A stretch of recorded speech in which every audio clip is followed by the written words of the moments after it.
Hi everyone, with this video I'd like to share with you research I've recently done. So, story goes like this. I received as a gift from a friend the book from Erik van Däniken, In the Name of Zeus, which is Erik van Däniken is a Swiss researcher, a little bit controversial because he is into the ancient extraterrestrials idea that people from, let's say, beings from outside the Earth came to the Earth some thousands of years ago, and they basically worked on the evolution of the humans. So I wanted to state up front that I'm not really into the ancient aliens idea.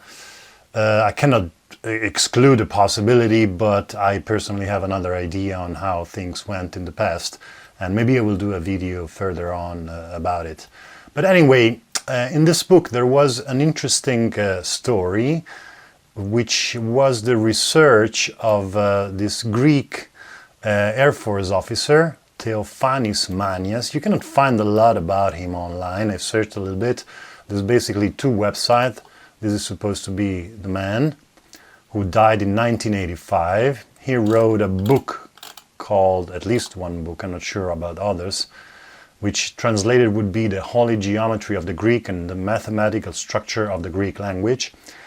And I asked the company who prints it if they have it in English, but it's not available in English, so we won't be able to read it. But anyway, I just read a little extract from this website about the work of Manias, which is quite interesting. Before we proceed further, I need to point out that much of the research in the field has been conducted by a Greek Air Force officer, Dr. Theophanis Manias, who had studied topography in the National Technical University of Athens. The work of this special person has been mentioned by many researchers, including even Erik van Däniken, a controversial writer from Switzerland who, in one of his books, In the Name of Zeus, makes an extensive reference to the work of Dr. Manias.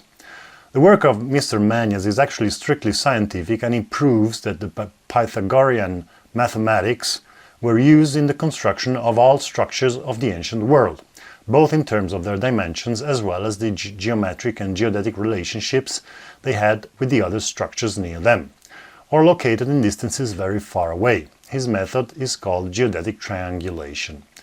Okay, just to say what he did, he was working as an Air Force officer, and he noticed that in the routine flights, often the planes would have had a consumption of gasoline which was quite constant. So he started to reason on the different archaeological sites and to measure the distances, and he found that actually many sites, these are those I will be talking about, there's probably a lot more, but anyway, many sites have some constants in the distances between them, as well as the relationships, the ratios, let's say, better than relationships, which we'll be now looking at as I went into this research. I have Google Earth, which he didn't have back in 1985 when he died, so we can actually do a much easier job. And I did this by compiling an Excel table. And I will just now quickly go through these distances just to show you what he came to the conclusion and if they are true or not. So the first distances we'll be looking at are the distances, okay, I just forgot one. This is Olympia. Let me just add a bookmark there so we have it. Sorry, but I had been doing this on another computer and now I forgot this one. Okay, Olympia, we put it here. And so these distances, Delphi Olympia, Delphi Aphaia, Aphaia Sparta, and Delphi Acropolis of Athens are all the same according to Dr. Manias. So I measured them in Google Earth, and actually that's quite true.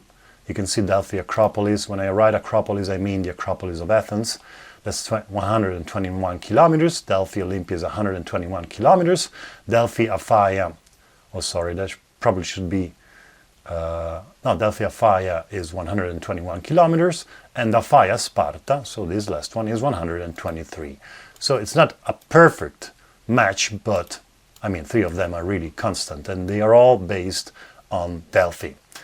So now, of course, we have to remember that back in the 1980s, they didn't have Google Earth, so they probably would have done it on a map. So 2 kilometers on such distances was probably difficult to recognize. As well as I'd like to add a note, for example, Sparta. Let's go to Sparta. I have found an archaeological site in Sparta on this, seems to be a hill just behind Sparta, but Sparta is a modern city as well. So probably the ruins were somewhere, the original ruins of Sparta were somewhere here, and they've been probably covered by the modern city. So these distances are approximate. I read that actually Google Earth is quite precise, in the order of tens of meters, so that shouldn't have a big influence. But anyway, some locations may not be perfectly those that were planned, as Eric von Däniken would say, in the past. Anyway, so these distances are those around 120 kilometers, which are quite true. Now let's go to another one, which is this one. Okay, Delphi Sparta and Sparta Thebes. We have Delphi Sparta 155 and Sparta Thebes 159. So not really perfect, but quite good. Next one is Dodona Sparta and Dodona Acropolis. You see, these are bigger distances, and these are perfect. 309 Dodona Sparta and 309 kilometers Sparta, Dodona Acropolis. Then we have these 3 distances, Delphi to ancient Calydon, which, by the way, I found by myself because I got into this research and I just watched the map a few times and said, that seems to be the same distance, and actually we will see it quite is. Then Delphi Mycenae and Mycenae Acropolis, and these distances are Delphi Mycenae 86.3, so this distance here, Mycenae Acropolis 89.4, so this distance, and Calydon Delphi 85.4.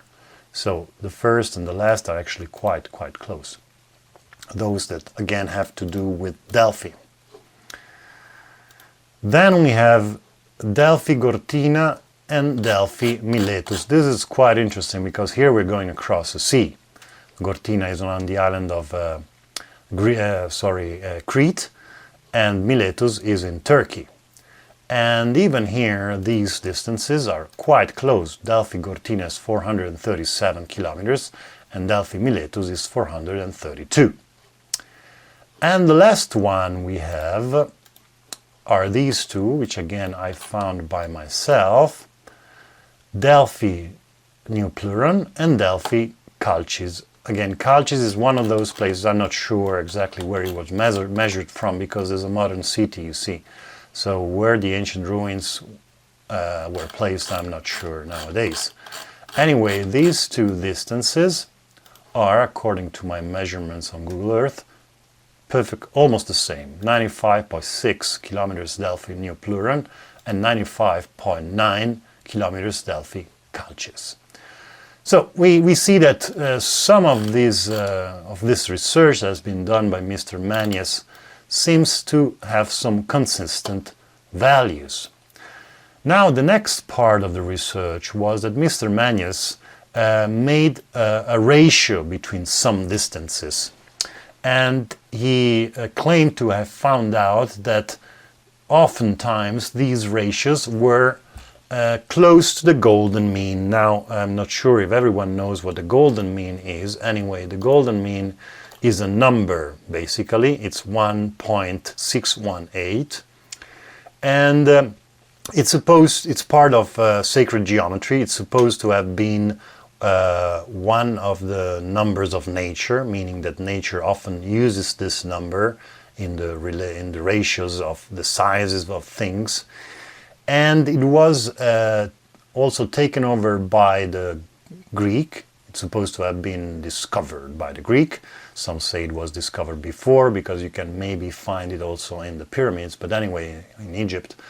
But anyway, let's say we're the Greek, and they integrated this number in many of their archaeological, architectonical constructions.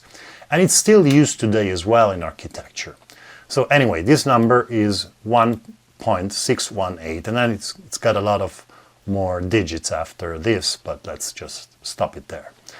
So Mr. Maniez says, for example, that if we take the distance between Epidaurus and Delos and divide that by the distance between Epidaurus and Delphi, we get the golden mean. So I did that, and in this case, Delphi, Epidaurus, Epidaurus, Delos, we get 1.77, which is a little bit too high to be close to the golden mean. But anyway, I'm doing all those that I could find in the book. Here we have again two other distances. Y is Olympia away. Let's move it over here. Okay, sorry for the interruption. I had to place the bookmark of Olympia again. Okay, if we take the distance between Olympia and Delos and divide it by the distance from Olympia to Chalcis, we get 1.65. And this is already much closer to the golden mean. Next one would be the distance between Delphi and the Acropolis and the distance between Delphi and Thebes. And in this case we get 1.64, which is even closer to 1.61. Next one is Olympia Chalcis and Olympia Delphi. And in this case the ratio is 1.61, which is very close to the golden mean. Then we have a few more. We have Olympia Epidaurus and Epidaurus Sparta. In this case we get 1.57, which is a little bit lower than the value of the golden mean.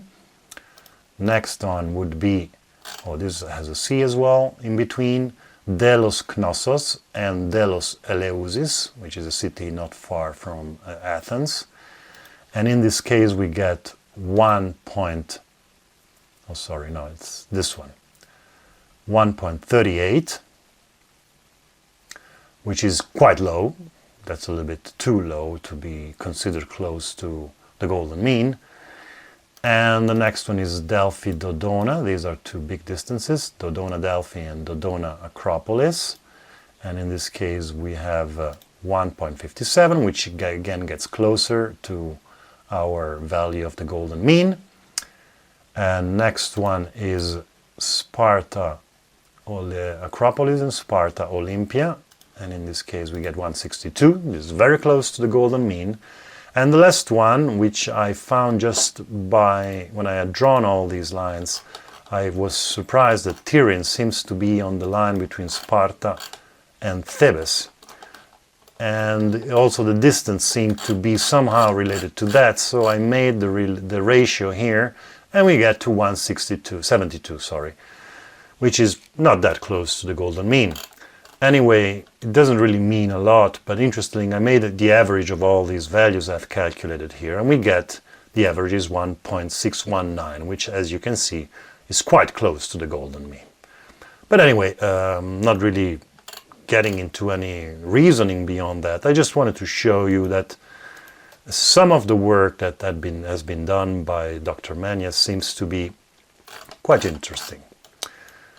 Also, you have to consider that these distances are on uneven terrain. It's not flat. Greece is full of mountains. There's a sea or bays in between. So, well, I believe it's interesting. Let's go to the last thing.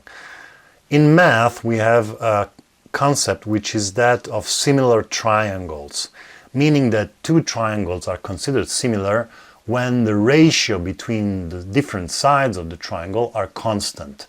So you can make a small triangle, you make it bigger by keeping the sides the same, or let's say also the angles the same, and you will see that the ratio between the sides change in their sizes, but the ratio between the sides are constant. This is very important in math.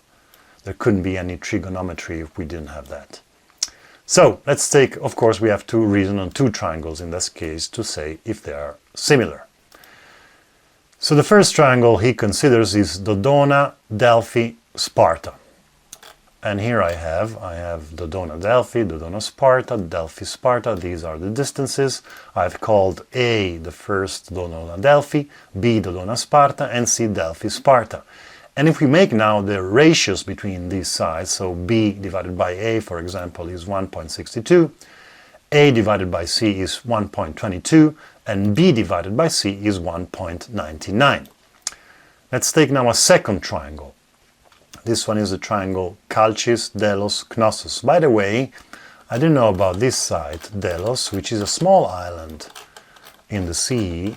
And it's really interesting because the whole island seems to be an archaeological site. As you can see, there's stuff everywhere. This is all ancient stuff all over the island. And I believe, I hope I remember correctly, that this was supposed to have been the birthplace of Apollon. Anyway, it's been also a commercial place. And so, besides these side notes, let's make the ratios between the sides of this triangle. And we have B divided by A is 1.62. And if you see, the previous triangle was also 1.62. A divided by C is 1.23, and in the previous triangle we had 1.22, and the third ratio is 2.01, whereas before we had 1.99, again very close. And there is a third triangle being mentioned, which is the triangle, is a huge triangle, Knossos, Dodona, Nicosia, on the island of Cyprus. So let's show this one alone so you can see this triangle here. And again, by doing the ratio between the sides, this is the triangle, these are the distances, we get the distance Nicosia-Dodona, so the longest distance is over 1,000 kilometers long. But by doing the ratio, again, we get 1.62, which is very close to the previous ones, 1.22, which is very close to the previous ones, and 1.99, again, which is very close to the previous ones. So I thought this was interesting because if there is a planning in this, then everything we know about the history of Greece has to be re-evaluated, because that means that, like, sites which are officially, were officially powerful in different times, for example Mycenae was a lot time before than the Acropolis of Athens. This doesn't mean that Athens wasn't there, but Mycenae was the big place during Mycenaean time, as well as Knossos was another time again. So if this were demonstrated to be real planned, then we would have a different idea. That means the cities that were at war for a long time between each other were actually somehow the legacy from a previous time when they were planned to be built in specific locations to respect these relationships, these ratios and these distances. Now we'll put them on all so we can see them all. Okay, here, all the distances I have measured. This is everything I've done so far. And you can see that Delphi really seems to be a central place, because many of the distances we were referring to are based on Delphi. And yeah, of course, again, I want to repeat the fact that that was not easy in a time when there were no flights. You couldn't fly, you couldn't have a map of Greece, you couldn't plan the distances so well in a land which is full of mountains and sea and bays and whatever.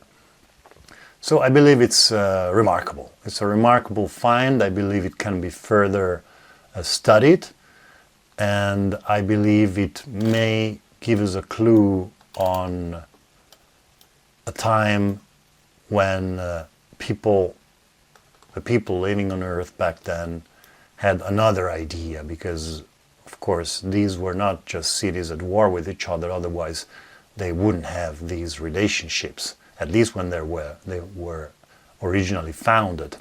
Then, of course, places are being reutilized over and over again over the millennia.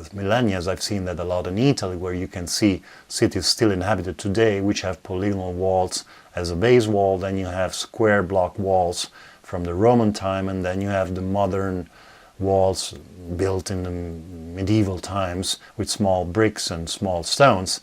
And it's been inhabited for at least 3,000 years, and that's just by using the official dating of the places.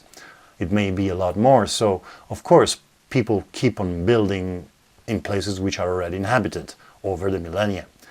And so this, again, in my opinion, would point to some ancient culture, some ancient tradition from a past of which we don't really know much, because if those people were able to found cities by using constant distances over a land which is full of mountains, that would point to some kind of capabilities which we don't officially give those people who built these cities. Okay, I believe that's about it. Thank you for watching and have a nice day.